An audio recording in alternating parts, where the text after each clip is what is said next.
How can I complete the square to rewrite a quadratic equation? So we're going to talk about completing the square. You can see here in this quadratic, y equals x squared minus 4x minus 3. I complete the square and I rewrite it in what appears to be like vertex form. So how do I do that?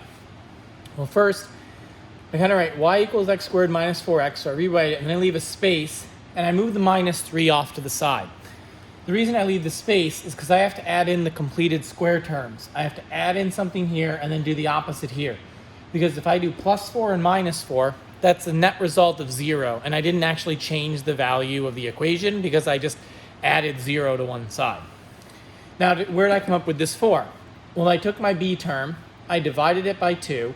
Negative 4 divided by 2 is negative 2.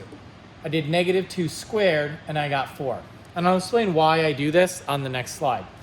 But essentially that left me with negative 2 as kind of this part of the factor here, that I know that if I multiply negative 2 times negative 2, I get positive 4. And if I add negative 2 to negative 2, I get the b value. It sounds a lot like factoring it, right?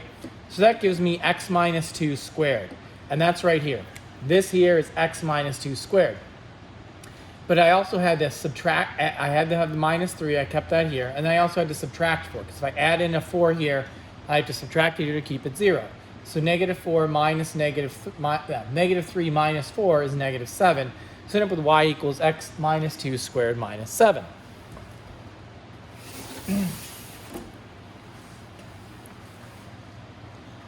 So why does this work? Well, say we have a quadratic, y equals x squared, and so you have like ax squared plus bx plus c. You basically, your c value, or your a times c, is always going to have, when we're factoring it, it's m and n. You want to come up with m and n for factors for a and c, where m times n is a times c, and m plus n is b.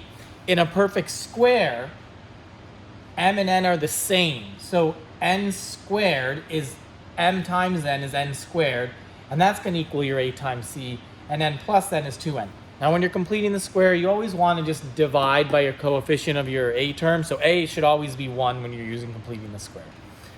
And so you really are just kind of looking at it as n squared should equal c, and m times n should equal c.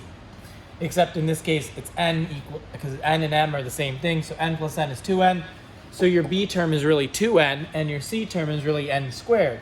So what number squared is going to equal 2n?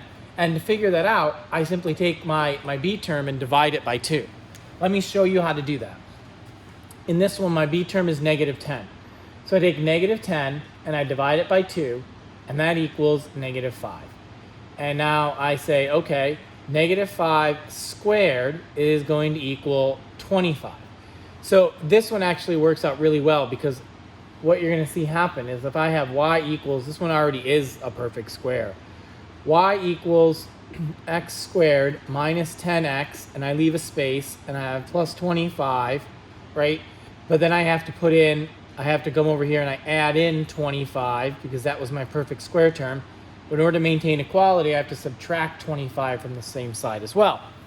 So and I know that the term is negative 5, because the b term divided by 2 is negative 5. So I end up with this trinomial as x minus 5 squared, and then plus 25 minus 25 is 0. So it ends up just being plus 0 here. So y ends up equaling x minus 5 squared. Again, you just take your b term, divide by 2, and then square that number, leave yourself a space, add that back in, but also subtract it from the same side. There's different ways to think about how you work this part of it out, and we'll go over those too, but this is just how to complete the square.